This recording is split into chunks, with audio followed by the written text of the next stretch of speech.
ایک فطری سی بات ہے کہ ہر مرد کو عورت کی طرف کھچاؤ رکھا گیا ہے، پیدائشی ہے. عورت کو مرد کی طرف کھچاؤ رکھا گیا ہے، پیدائشی ہے، فطرت ہے.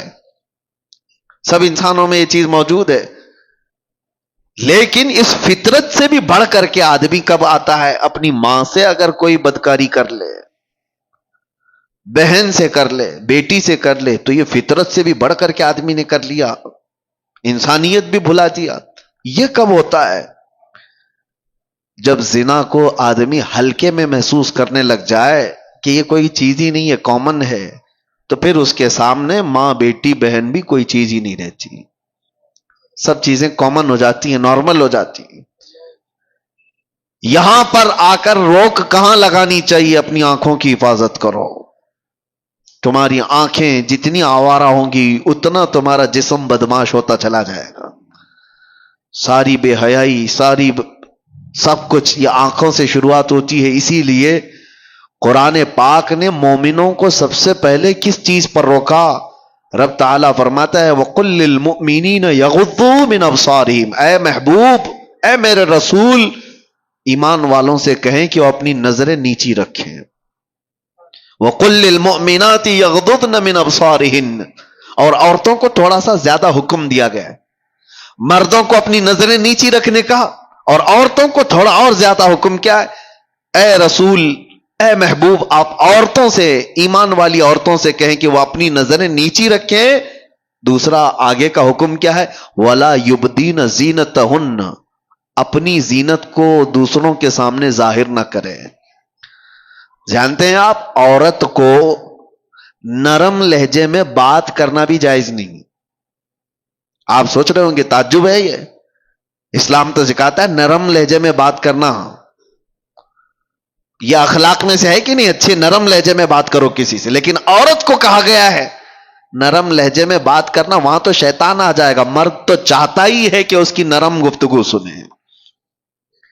مرد کو شہوت اسی وقت بڑھتی ہے جب عورت کی وہ نسوانی آواز سنتا ہے. اس میں شہوت چھپی ہوئی ہے. عورت کو کہا گیا ہے کہ وہ نرم لہجے میں بات نہ کرے. عورتوں کو اس کا حکم کیوں دیا گیا؟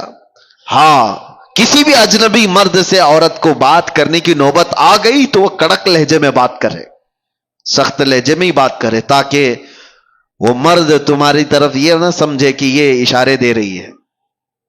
نرم بات کرتے ہوئے مردوں کو تو یہی گمان ہونے لگ جاتا ہے کہ یہ مجھے راستہ دے رہی ہے، اشارہ دے رہی ہے. کڑک لہجے میں عورت بات کرے تاکہ اس کے وہم و گمان میں بھی بات نہ آئے. عورتوں کو یہ حکم دیا گیا کہ وہ اپنی زینت کا اظہار نہ کرے.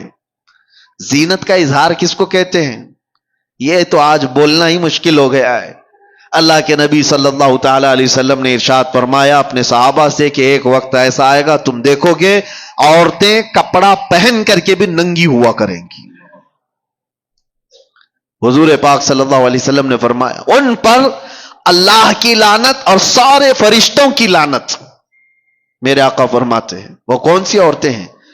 تنگ و تاریک لباس پہننے والی، چست لباس پہننے والی، چپکا ہوا بدن سے جس سے اس کے سارے اعضاء ظاہر ہوتے ہوں ایسا لباس پہننے والی.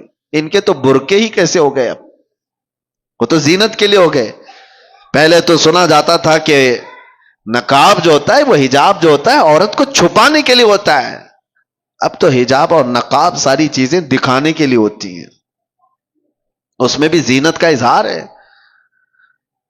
حکم یہ تھا کہ باہر سے اگر کسی کی نظر پڑ جائے تو مرد یہ پہچاننے سے عاجز ہو جائے کہ یہ جوان عورت ہے کہ بوڑھی عورت ہے.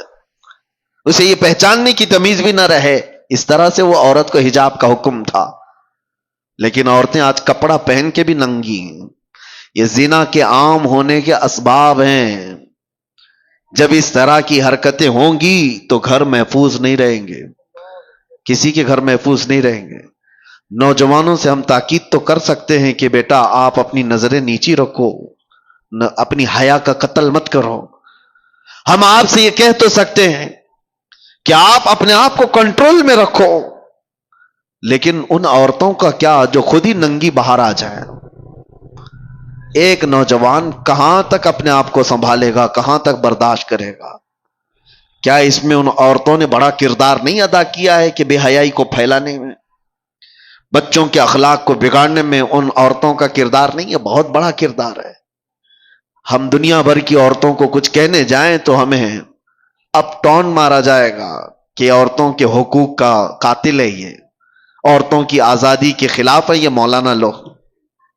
دیکھو پورے جھنڈ کے جھنڈ حملہ کرنے لگ جاتی ہیں عورتیں، کوئی ایک بھی اگر ان کے لباس پر بات کرے تو ان کو ایسا لگتا ہے کہ سب کے سب حملہ آور ہو جائیں گی۔ عورتوں پر ہی بولتے ہو، مردوں کو نہیں بولتے۔ اسلام وہ ہے جو پہلے مردوں کی آنکھوں پہ پابندی لگایا ہے، لیکن اس کا مطلب یہ نہیں ہے کہ سارے مرد اپنی آنکھیں نیچے رکھ کر کے ہی جائیں گے اور آپ اپنا جسم کھلا رکھ کر کے ہی کہو۔ تو ان عورتوں سے میں کہتا ہوں جن کو ہمارے جملے برے لگتے ہیں، میاں قانون بھی ہے، پولیس بھی ہے، ڈپارٹمنٹ بھی ہے، سب کچھ تو ہے گورنمنٹ کے اندر، حکومت کے اندر، تو پھر اپنا سونا چاندی تجوری میں کیوں رکھتے ہو؟ چوکھٹ پہ رکھا کرو۔ پولیس تو ہے نا، حفاظت کے لیے گورنمنٹ تو موجود ہے، لاؤ اپنی جیولری پوری باہر دروازے کے باہر رکھ کر کے آرام سے سو۔ آپ کو لگے گا نہیں پولیس تو ہے، 24 گھنٹے تھوڑی نا میرے مال کو دیکھ رہی۔ یہی ہم آپ سے کہنا چاہتے ہیں، نوجوان اپنی آنکھیں نیچی تو کر لیں گے لیکن 24 گھنٹے نہیں کر سکتے۔ تم اپنی حفاظت تو کرو، تم اپنے جسموں کی حفاظت کرو۔ اور جس طرح سے یہ عورتوں کو برا لگتا ہے، میں ان سے یہی کہتا ہوں تمہارے جسموں کو ہم حفاظت کے لیے کہہ رہے ہیں، یہ نہیں کہ کوئی یہ پابندی ہے، یہ کوئی قید ہے۔ کس نے کہا کہ تم کو قید کرنا ہے؟ اگر عورتوں کو قید میں رکھنا ہوتا تو ہماری آدھی شریعت ام المومنین عائشہ صدیقہ سے نہیں چل رہی ہوتی۔ سیدتنا عائشہ صدیقہ رضی اللہ تعالیٰ عنہا کے بیان کردہ حدیثوں سے آدھی شریعت ہے ہماری۔ آپ کو کیا لگتا ہے عورتوں کو قید کیا گیا ہے؟ عورتوں کو قید نہیں، عورتوں کو ان کے مقام پر رکھا جا رہا ہے جس کی وہ حقدار ہیں۔ کبھی آپ یہ سوال کرتے ہیں کہ خانہ کعبہ پر غلاف کیوں چڑھایا جاتا ہے؟ اس لیے کہ وہ مقدس ہے۔ قرآن پہ غلاف کیوں رکھا جاتا ہے؟ فرق کرنا ہے کہ وہ مقدس ہے۔ یہ تمام چیزیں کیوں رکھی جاتی ہیں؟ کہ ان کا تقدس برقرار رکھے عورتوں کو۔ اسی لیے پورے لباس کی بات ہم کرتے ہیں کہ ان کا تقدس برقرار رہے۔ ننگی رہے تو ہر ایرا غیرہ نتھو کھیرا دیکھتا تو رہے گا ہی۔ لوگوں کی شہوت پر کسی کا کنٹرول تھوڑی نہ ہے۔ کتنوں کی آنکھوں کو ہم بچائیں گے؟ یہ بے حیائی کا جو دور دورہ ہے اس میں یہ سارے اسباب ہیں۔ برا رزق جب جسم میں جاتا ہے تب اس کا زنا کی طرف میلان زیادہ ہوتا ہے۔ حرام رزق جسم میں آتا ہے تو بے حیائی کی طرف بڑھتا ہے۔ اور دوسرا کارن، عورتیں اور مرد جب اپنے لباس کے ساتھ ناانصافی کرتے ہیں تو پھر یہ بے حیائیوں کا دور دورہ ہے۔ شیطان یہ چاہتا ہی ہے کہ تمہارا لباس نکال دیا جائے، تمہیں ننگا کر دیا جائے۔ وہ یورپ ہے جس نے جانور اور مردوں کے، انسانوں کے فرق کو مٹا دیا ہے۔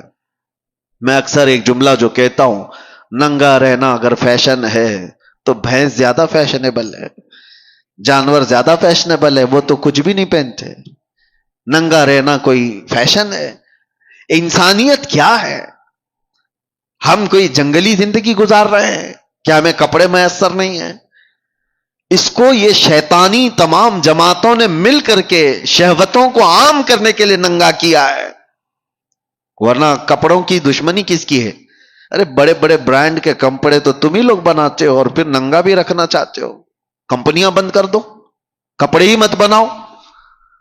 جو کپڑے بنتے ہیں تو اس بات کا تصور میں آپ کو لانا چاہتا ہوں، کس کے لیے بنتے ہیں؟ جانوروں کے لیے۔ حیرت ہوتی ہے، میں کبھی کبھار یہ بھی چیز محسوس کرتا ہوں، محفلوں میں، شادیوں میں، باراتوں میں وہ کرسیاں زیادہ پردے میں رہتی ہیں عورتوں سے ہیں۔